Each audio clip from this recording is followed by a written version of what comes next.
see, let me get to the exact part.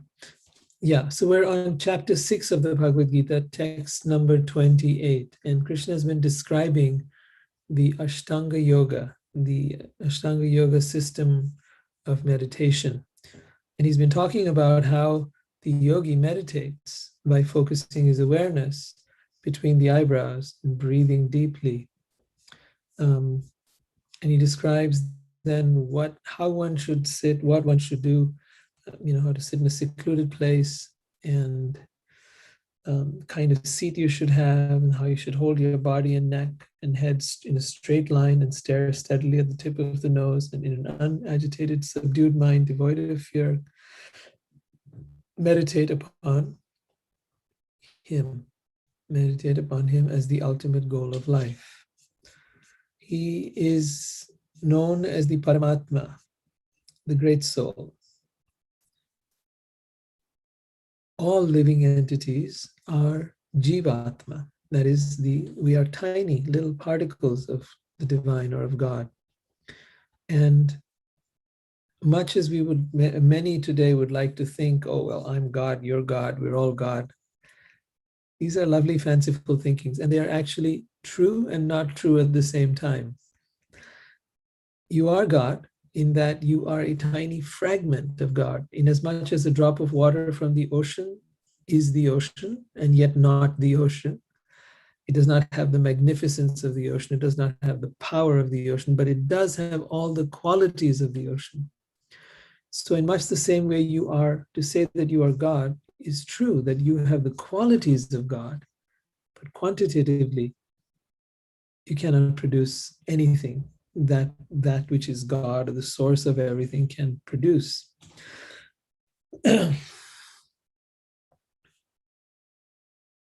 These planets, these universes, when you look at the phenomenal creation that is around us, these phenomenal bodies in which we live, this incredible ecosystem of the planet, every creature that is in it, human beings have not been able to create even one such thing.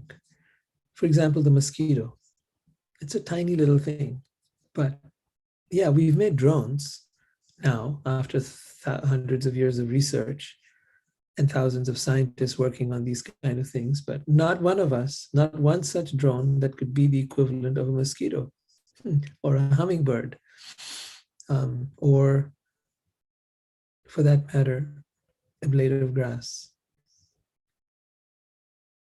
Starting from the raw atoms to create a blade of grass. I challenge any scientist to do that. They've been studying what was created, but they haven't created anything of this caliber. This organism that we live in, that we put in food and we breathe in air, and somehow miraculously it works for 50, 60, 80, 100 years, and in the past was said to live for much longer than that even. So the science of yoga is therefore meant to connect us with that supreme being. That's the meaning of the word yoga. Yoga comes, the premise is basically union with the divine, union with God, oneness with God. And there's different kinds of oneness. One can be one, and Christ said, I and the Father are one. Many people take that to mean that Christ is God. I beg to differ. To be one with someone is not to be the same as that person. You can be one with your spouse or your partner. That doesn't mean you are the same as them. You may be one with anything, but that does, being one with something simply means being in alignment with. So it means being connected to, right? And that's what he was talking about. Yes, there is a state in which one merges with the divine. One's energy after death merges into the light. There is this possibility. That is true. And then there are those that would prefer not to merge with the light and not to be one, but rather to have a relationship with God. a loving relationship. And for love, there needs to be two. It cannot be one. If the two are lost in one, then there is nothing. There is nothing left. There is no lover and no beloved. And the whole pastime or lila of Krishna is to show us this possibility, the possibility that we can have a loving relationship with God. And that's very similar to what Christ talked about, Muhammad talked about. It's been talked about for centuries, but Krishna demonstrated how that is. He showed through his life what it means like to be in a loving relationship with God, to be God's friend, to be his lover, to be his parent, not just having God as the father, but also as his parent. What it means like to scold him or kiss him or be in an intimate relationship with him and her. Because in fact, Krishna does not exist without Radha. They are the same, masculine and feminine aspects of the same one God. So the yogi meditates upon that divine who's present in three forms. The three forms are as Brahman, in nature, in all creation, in every atom exists that energy of the divine. That is known as Brahman. That same Brahman, that same divine being exists within each of us as the Param Atma, or the great soul. So we have the Atma, the soul, the tiny particle, like I said, the drop of water from the ocean. That is the Atma or the soul. And the Paramatma, the supreme soul, also existing within every single one of us. You may say, how is this possible? Oh, for that, all you need to do is to look at your computer. Ever since computers, well, since I started using computers, we used to have these little messengers that were there sitting on our little taskbar, Yahoo Messenger, MSN Messenger, whatever. And they were always there ready for us to turn to them whenever we wanted. In much the same way, Paramatma, the Supreme Being, resides within every one of us, within our hearts. Krishna says, I am seated in everyone's heart.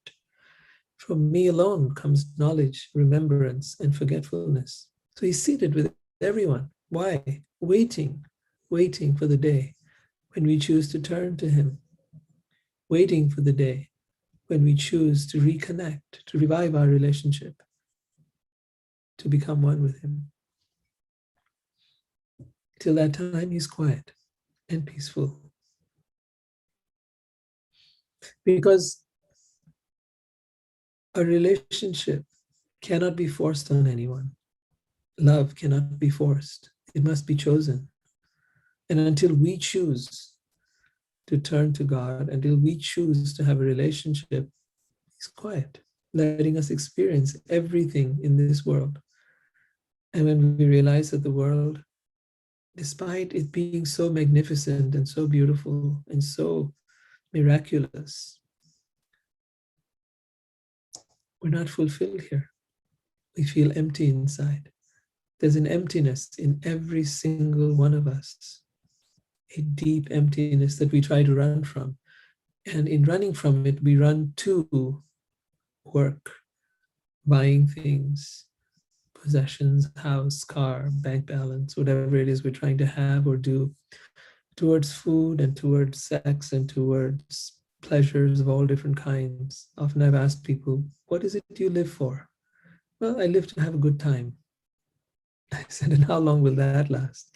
There comes a time when you can't have a good time anymore. Your body has gotten old, or you had an accident, or you're sick. And I'm not being negative. This is just what happens to everyone. Then what? Then you suffer because you're no longer able to have a good time if that's what life's all about. So one has to look beyond good time and find that there is something more to life than just trying to have a good time. After all, if all we had to do was have a good time, then why do we work? And having made money enough, you say, well, I need money to live on. Okay, having made enough to live on, why do you still work? Why do you want to raise? Why do you want a promotion? Why do you want your business to grow? Why do you want to have more? Because you think that more will make you more happy. More will give you more of what you long for. Unfortunately, it doesn't. And so we keep chasing the same thing thinking that more of that which never fulfilled us will somehow miraculously now fulfill us. It's a sad condition. A person who doesn't have a lot thinks that if they have more, they will be happier. But the person who has everything, for them it's the worst, because now they know this hasn't worked either. Now what? At that point, one turns to God and says, there has to be something beyond this. There has to be some meaning, some purpose, some method, something that makes sense in all this world. And that's where the process begins. That's where the yogi starts to seek. So seeking is infinite. One may think, oh, seeking, there's a destination. The destination is God. But God is infinite. So many layers of understanding, so many layers of realization, so many layers that it's infinite. So if you come to this path and you think, oh, I'm just going to go and I'm going to go to the temple, church, mosque, whatever it is, and I'm going to do my thing and I'm just going to, that's it. That's all I got to do. No. Seeking is infinite because you're trying to discover that which has no beginning and no end. You have come to that place where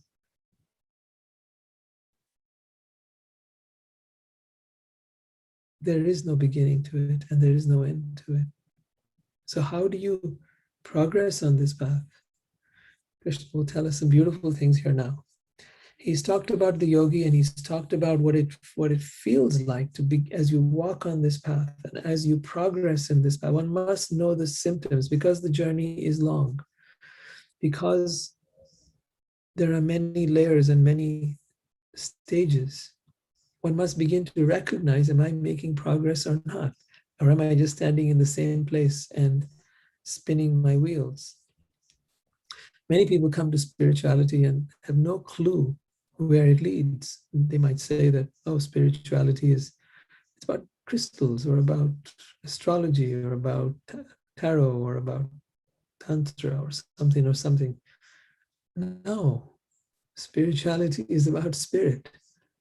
Finding out what is spirit, who am I, and what is that spirit from which I came, God, my source. So that is where the practice of yoga begins, and that is where it leads. And this is what it feels like. Krishna is saying in chapter 6, text number 28, the self-controlled yogi, constantly engaged in yoga practice, becomes free from all material contamination and achieves the highest stage of perfect happiness in transcendental loving service to the Lord. The self-controlled yogi.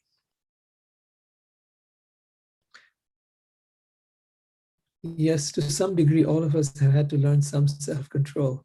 We've had to learn how to be civilized. We've learned how to eat with fork and knife and how to drive on the correct side of the road.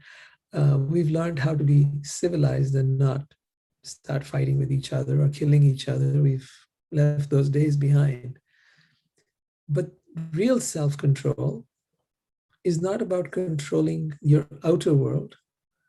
It's not even about controlling your business or trying to control your family or trying to control the people around you. If you want to take on the real control, if you want to know what real control is, it is to control your mind. And then with your mind, your senses, your desires. It doesn't mean you don't have a mind or that you won't think, and it doesn't mean that you won't have senses and you won't enjoy them, and it doesn't mean you won't have desires and won't want things. Of course you will. But controlling them means bringing them under your direction, supervision, under your control, just like you control a dog.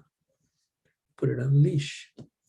And when it's on that leash, you direct it, where it can go, where it cannot go, what's okay and what's not okay. That requires a great level of wisdom to occur. that who is the one that is going to control the mind? You cannot control the mind with the mind. I made that mistake for many years, trying to forcibly get my mind to be under my control, trying to tell it, trying to say, what is going on? Why are you running here and there and everywhere? Come back. I couldn't. It didn't work. You need a greater power to control a lower power. You need something more powerful than the mind. So therefore, the yoga process connects you with your breath, and through your breath brings you into your body, and through your body, it leads to the awakening of your soul, which resides within, not here in the head, but here within your entire body. So as the soul awakens, because it is called upon, now it is in a position to take charge. You have asked for it. See, in spiritual life, permission is very important. Choice is very important. The soul must be chosen. Then you will have its support. God must be chosen. Then you will have that support. Seek support. Don't try to do everything yourself. You're not alone in this. You don't have to struggle. You don't have to fight. There is a process. And there is a way to bring these higher energies of the soul and of God to support you on your spiritual path.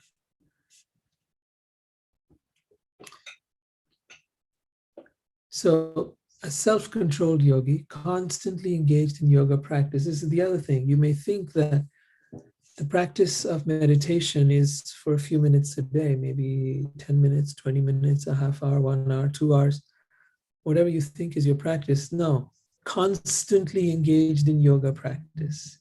Constantly doesn't mean that you're going to be, some yogis used to do that. They would sit in the mountains or in the forest, and they were in constant meditation, day and night. That might not be possible for most of us, including me.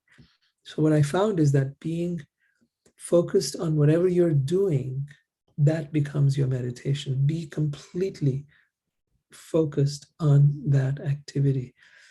Keep coming back to your breath and then bringing your energy back into whatever you're doing. It's a conversation, it's something you're creating, it's something you're doing. Be fully there. Don't let your mind wander to what is going to happen next minute or in the future, or what happened in the past. It's here now, totally in this domain, exactly here. So yeah, becoming free. Then at that point, you become free from material contamination. And what is material contamination?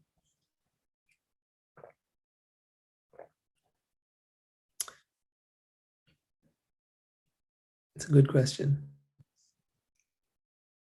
Is material contamination to be materialistic? What is materialistic? So we have these bad words around. Oh, I'm spiritual. That's a good thing. And I'm material. You're a materialist. That's a bad word. No, it's not. Everyone's a materialist and everyone is spiritual. Matter and spirit coexist out here. They are not separate. But material contamination is the contaminated idea that what I'm doing in this world, false ideas, illusory ideas, what I'm doing in this world will make me happy. This person will make me happy. This thing will make me happy. And none of that is true. That's the illusion. If I reach this position in my life, if I have this accomplishment, then I will be happy. No, you won't. You won't. The idea is not that something will make you happy. Happiness is something that is already in you. It is not something you will achieve. It is not something you will become. It is not something you will have. It is something that you are. And if you haven't understood that, then no matter how far and how long you chase it, the pursuit of happiness is a pursuit to nowhere and to nothing. But come home instead, right here within you. You will find what you were looking for, the happiness you were seeking. So the material contamination is the false idea that something or someone in this world will make me happy. I hear many people in relationships say that. They're looking for someone who will make them happy, make them laugh, make them feel good.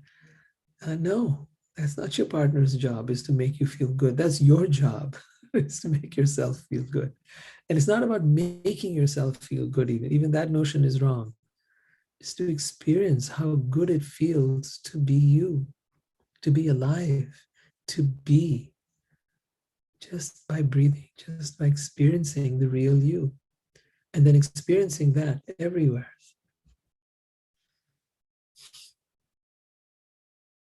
And Krishna says, yeah, and thus one achieves the highest state of perfect happiness in transcendental loving service to God. So this highest stage of perfect happiness is what we all desire. It won't come from the next new thing you acquire. It will come from within you. This is the perfect stage of happiness is here. Now he goes on to explain what this means. A true yogi observes me in all beings and also sees every being in me. Indeed, the self-realized person sees me, the Supreme Lord, everywhere. Let's start with the first part of this. The true yogi observes me in all beings and sees every being in me. So let's start with a very simple fact. We were just having this discussion over dinner this evening, and it was about how the DNA of almost every human being is the same. We used to say before that, our blood is all the same, right? The blood is the same color. But going further, the DNA is the same. The slight variations that might exist might depend on different regions of the world that you grew up in. If you grew up near the equator, you might have a certain color of skin, and if you grew up people grew up in a place that is further north from the equator, you might look somewhat different. There might be very minuscule, tiny, teeny fractional portions that are of DNA that are slightly different, but for the most part, 99.9% of us are the same in our DNA. So the yogi, without a microscope, without looking at the DNA, develops this vision of seeing that all beings are the same and that in all of them resides God. But the Bible says to love your neighbor as yourself. It is not simply talking about your religious neighbor, the same for the person who follows your religion. It means every person, every human being is your neighbor, whether that person is Christian, Hindu, Muslim, Jew, or atheist. They're all your neighbor. And to love thy neighbor as thyself. And the same thing is being echoed here. A true yogi observes God in all beings. So it doesn't matter what their race, it doesn't matter what their religion, it doesn't matter what their color, it doesn't matter where they're from. God is present in every single being, from the homeless person to the multimillionaire, from the Pope to the murderer in jail. God exists in all of them, in every atom of the creation and in every being. And if that's not fathomable to the human mind, I understand. It sounds illogical. You think, oh, God will only be with the good people and the religious people, and God will only be with the ones who worship God, and God will reject all the others and send them to hell. No, this is the nonsense human beings have spread, the ways of dividing us from one country to another, from one race to another, from one religion to another. God is with everyone, without exception. God is in everyone, so that every body is a worshipable temple of God. Every being, every animal, every human being, every creature has God within them. A true yogi observes me in all beings and also sees every being in me. Indeed, the self-realized person sees me, the Supreme Lord, everywhere.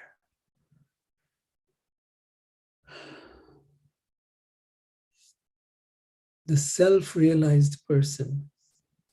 Who is a self-realized person?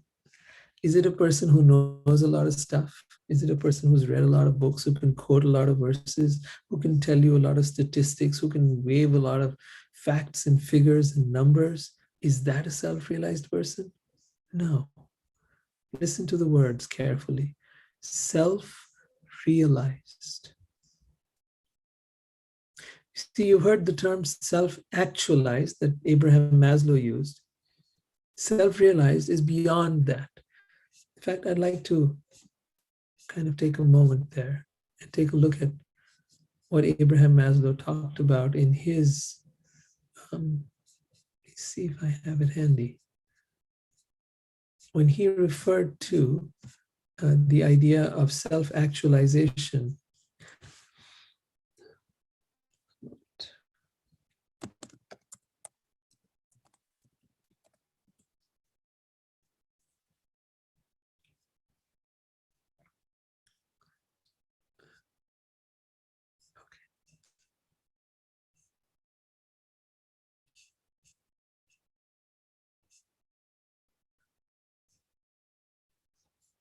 all right, he's there, he spoke about, he talked of self-actualization, he talked about achieving one's full potential, including creative activities.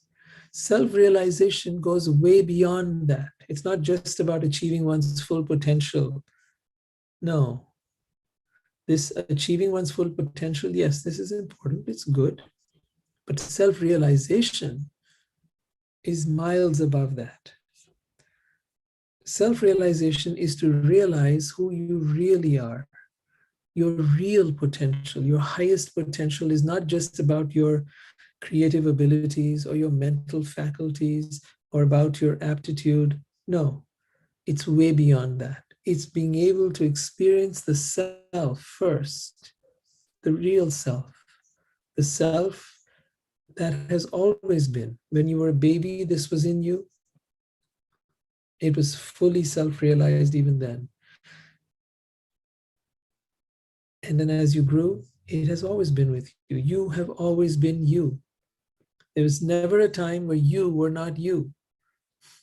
If you look at your baby pictures, you'll say, oh, that's me. Your mother will say, that's my child, right? When you look at your pictures as a teenager, that's me. When you look at yourself in your 20s and 30s, that's me. And if you're older, that's still me. That me, which runs through all these different bodies, youth body, baby body, adult body, that me is what we're talking about. That has not changed. The mind has changed. Your body has changed. In fact, every 7 years, every cell in your body has changed. But you are still you.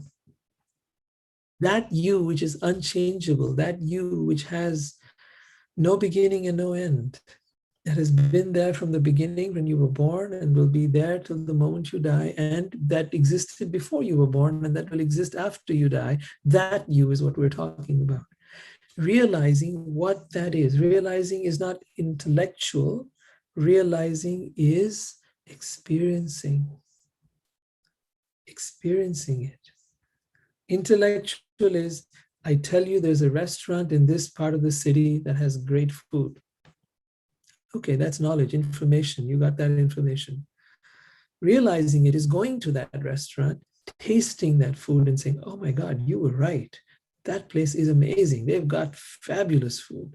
And now you go out and tell your friends about it. But ultimately, until they go there and they taste it, they've still only got information. We live in an information age, and really speaking, information is quite meaningless unless you actually experience something. Right? Until then, it's just bits and fragments of data that'll eventually be lost. But once you've experienced something, then it becomes real for you. Now you'll remember that taste. Now you'll remember what you experienced within yourself. Now you'll know this for a fact. So therefore, the emphasis the yogic system places is on realization and therefore on experience.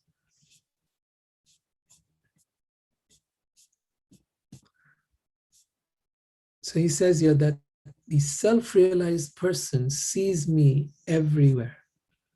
Because once you have experienced this within you, you will begin to see it everywhere. There was a part of my book, Loving Soulfully, where I wrote, that which you see within, you will find everywhere. And that which you have not found, that which you have not found within yourself, you will not find anywhere. And that which you have found within yourself, you will find it everywhere. Okay? If you have not found happiness within yourself, then you will not find happiness anywhere, no matter what you do.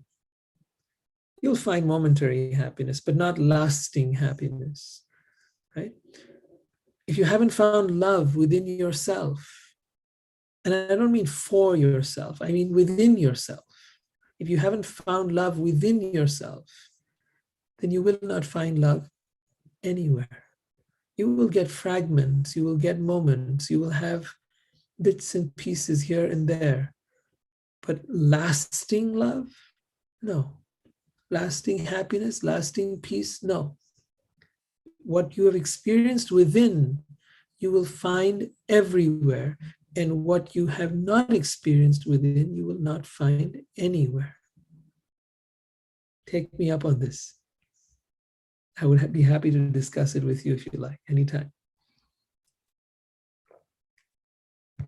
So that's the point that Krishna is making in the Bhagavad Gita as well. He's saying here that one who has realized and experienced God within him or herself will feel the presence of God everywhere. In the next verse, chapter 6, text number 30, he says, "The one who sees me everywhere and sees everything in me, I am never lost, nor is he ever lost to me." This line just shudders down my spine. It is so powerful. For one who sees me everywhere and sees everything in me, I am never lost, nor is he ever lost to me. You will have found your eternal companion. You would have found your eternal home. You would have found your eternal well-wisher. And you will never be lost. There was a statement that Prabhupada would make, founder of ISKCON, he'd say, once you come into Krishna's orbit, he never lets you go. That once you form a relationship with God, God never lets you go. I don't know how many of you have kept contact with the people who you've been in relationship with. Sometimes we don't, but I know this, that once there is a bond that has been established with someone, once you've felt a connection with someone, to me, it is never lost. To me, the people I've connected with in my life will always be part of my life. Maybe I don't see them, maybe I don't hear from them, but they're there. And with Krishna, he's saying very clearly here that one who sees me everywhere and sees everything in me. What does it mean to see everything in God? It simply means to see, feel his presence everywhere. Just as a lover feels their presence of their beloved everywhere. Wherever you go, there your beloved is. You're always in my thoughts. You're always in my mind. You're always in my heart. It is that feeling that one has for God. Wherever I go, I see you. I see you in the flowers. I see you in the trees. I see you and feel you, experience you. You say, but I'm not seeing, because your eyes are not the ones doing the seeing. Do not go by what you're seeing with your eyes, or what you're hearing with your ears, or feeling with your senses. No, your senses live in a very narrow spectrum. Feel beyond the senses. When he says you see God everywhere, it's not that you're that tree now, you're suddenly seeing some pictures inside that tree. No, not at all. You're feeling the energy of God in that tree. You're feeling this non-physical presence, this subtle energy. It's about slowing down and experiencing it. So you cannot do that unless you've begun to experience that within yourself. First, experience that presence, that energy within you. And as you experience it within you, you'll begin to experience it everywhere. Therefore, the emphasis is always first on meditation. Clear out the junk over here and start experiencing the presence of God within you. That will open your eyes to being able to find Him everywhere.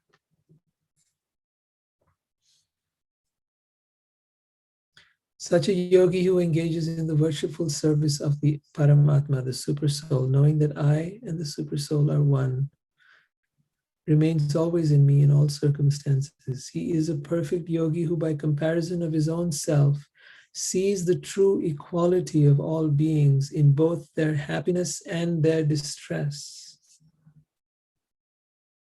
The equality of all beings in their happiness and in their distress. It's not like we just have to be around positive people. There's this notion going around these days. Oh, I don't want to be around this person. They're too negative.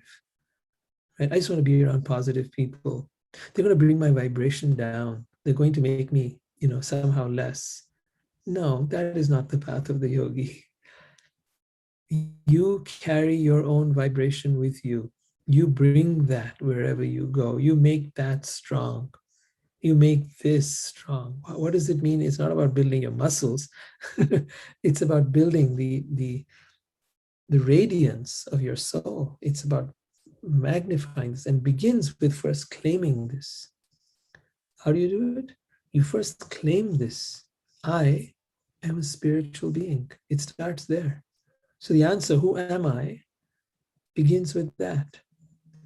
But that's still intellectual. Now feel it. Now experience it. And as you experience it, start to bring it to your entire body and your mind. And now start to live from this place. You say, well, how do I do that? Just do it. It's not a how to, it's not a process. It's like stepping into something. I remember the time where I'd begun writing, and I'd been writing for about 15 years, and then I published my first book, and I was like, okay, God, I can't speak the way I write. If I start speaking, people, I tend to not, my way of speaking is entirely different than the way of writing. People will think I'm a fraud. I don't know how to speak like this. And with that thought, with that intention, with that prayer came something very remarkable. It started to happen.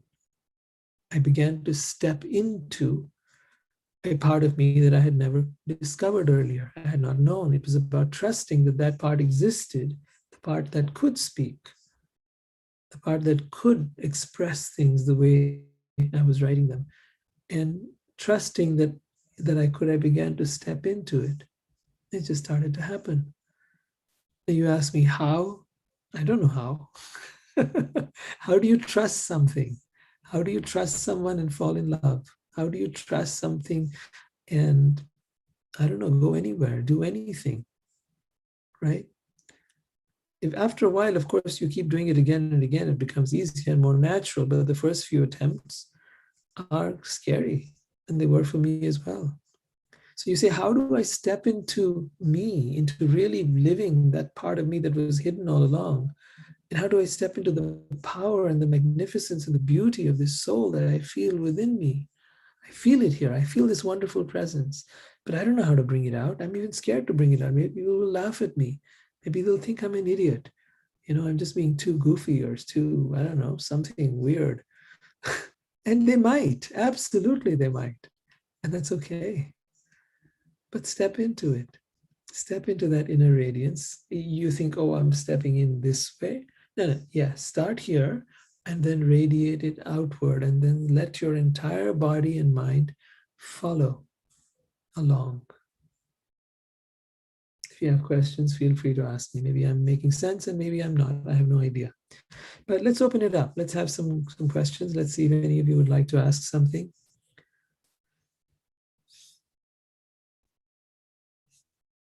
I'm going to pause and just let someone come forward with a question. If you've got something, either raise your hand. That would be the best, actually.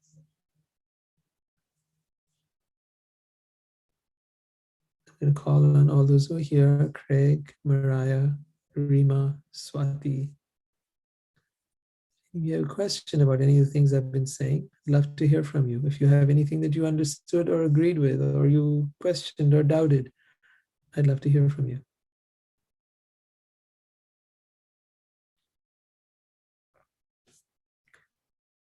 Maybe you're experiencing what Arjun is experiencing.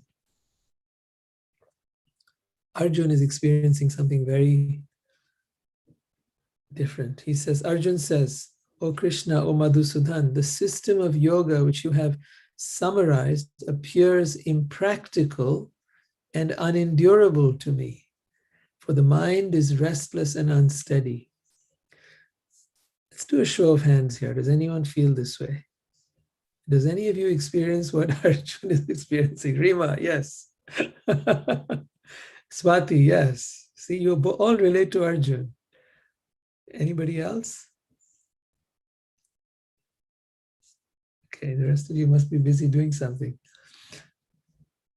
Arjun is saying the system of yoga which you have summarized appears impractical and unendurable to me, for the mind is restless and unsteady. The mind is restless, turbulent, obstinate, and very strong, O Krishna, and to subdue it is more difficult than controlling the wind. You know how difficult it is to control the wind? Unless, of course, you're a windmill, and you know, designed to catch the wind. You know how difficult it is to control the wind. And it's the same way. Arjun is very much in your shoes, and it was in my shoes as well for the longest time. That it is so difficult to control the mind.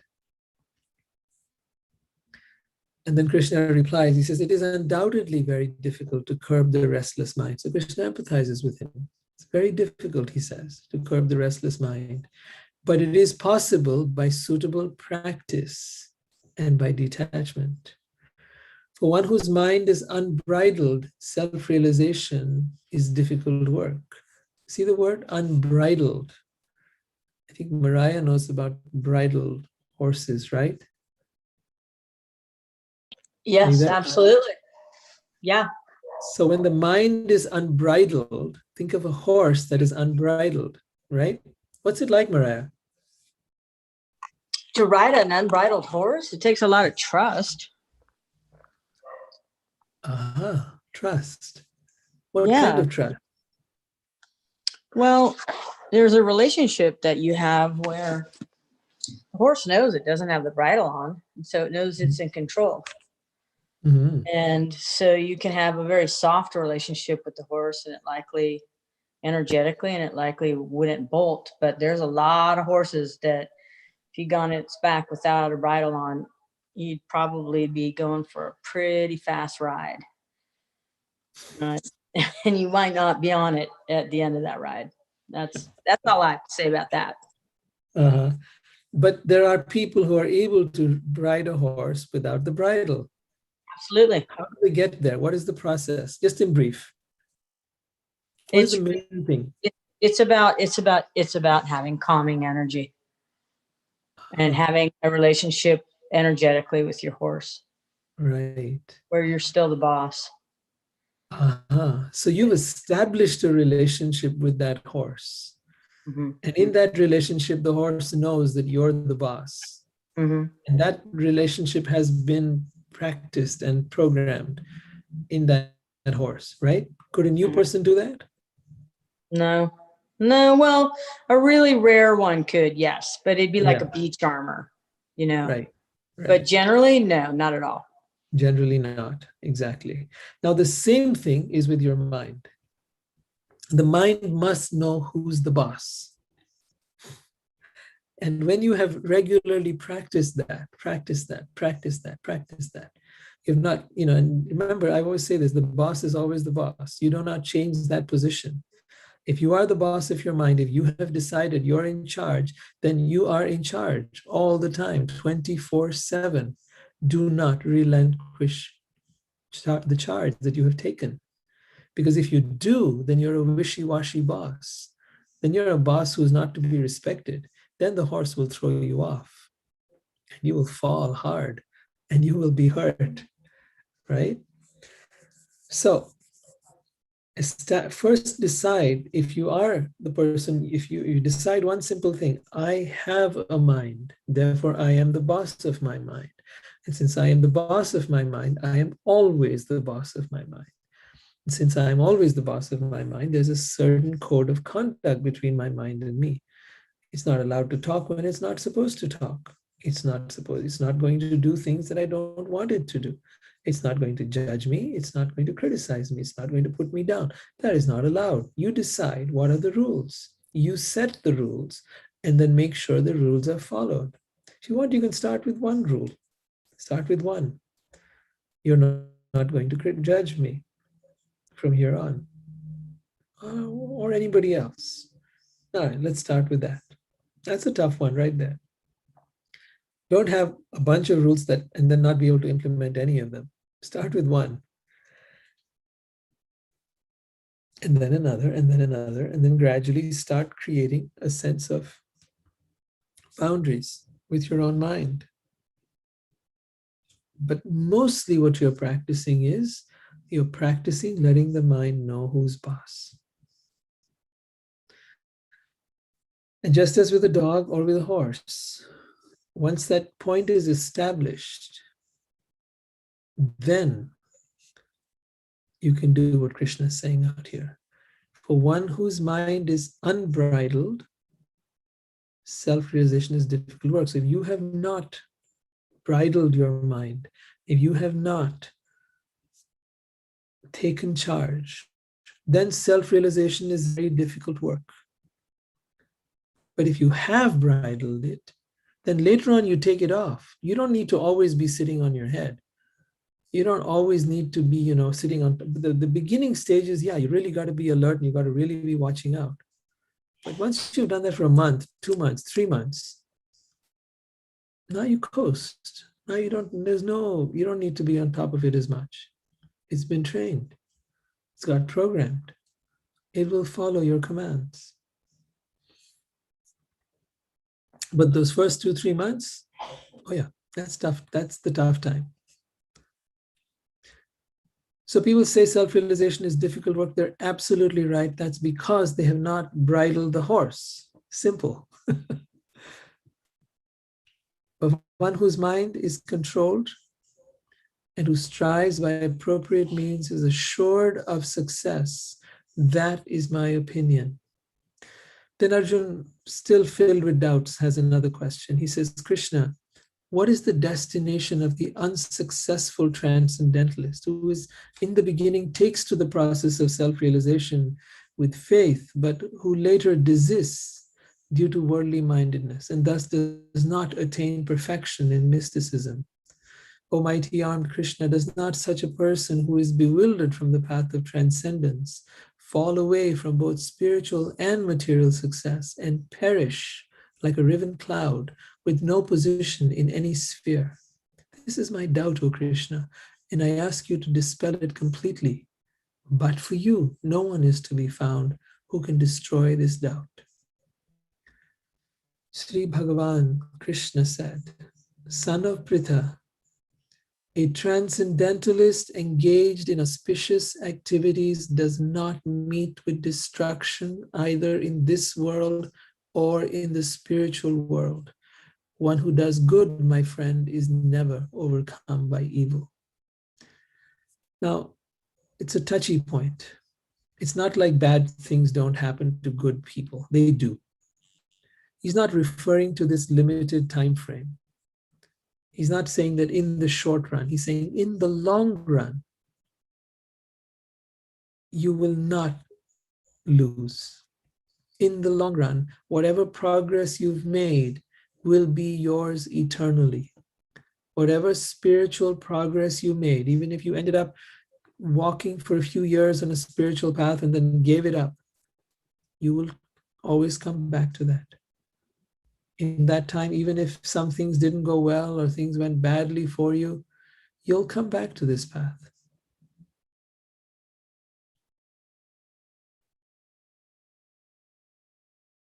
And when you come back to this path, you will resume from where you left off.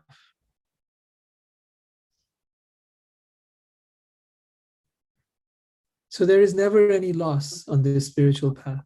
And that is the reassurance he's giving to Arjuna, that nothing is lost. You will never be lost here.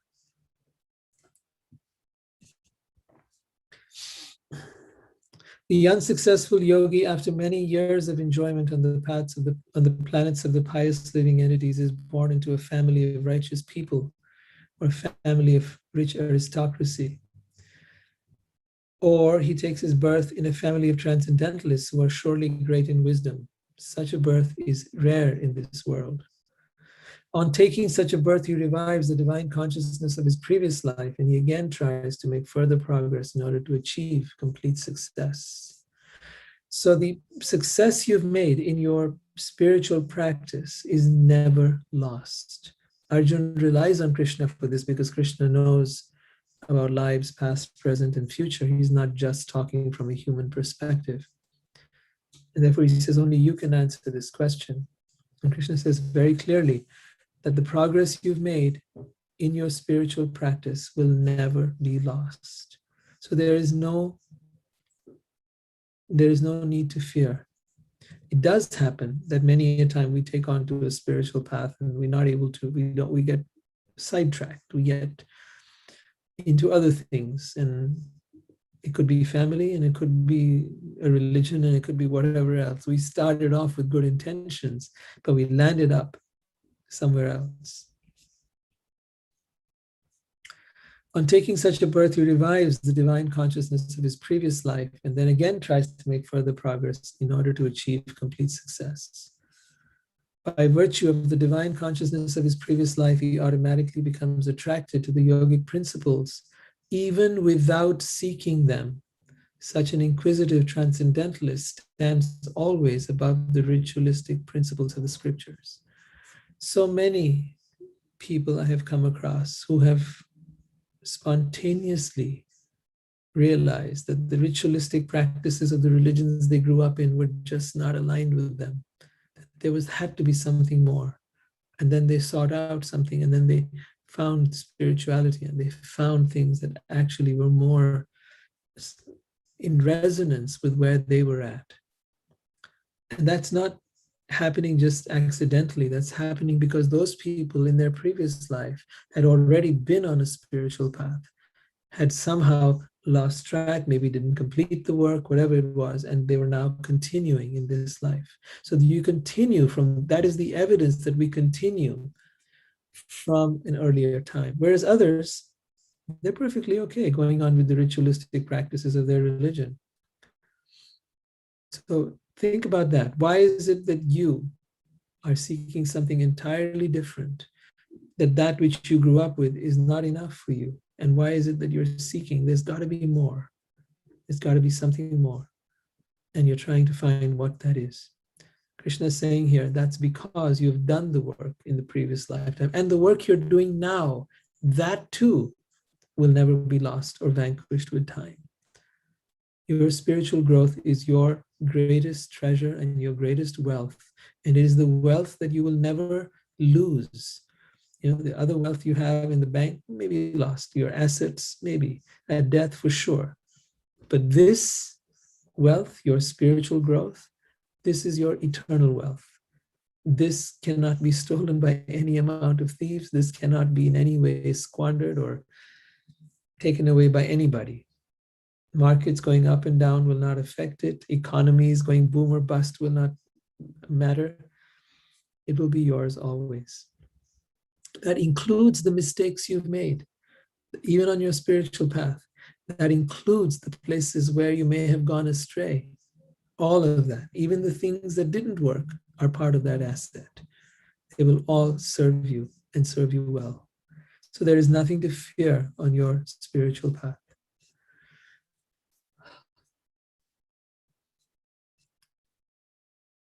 I think I'll end it over here for the Bhagavad Gita. If there are any questions, please ask.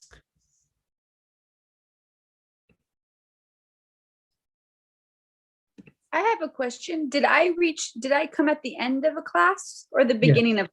Yeah, I came No. at the end of a class. Okay, I was like, huh.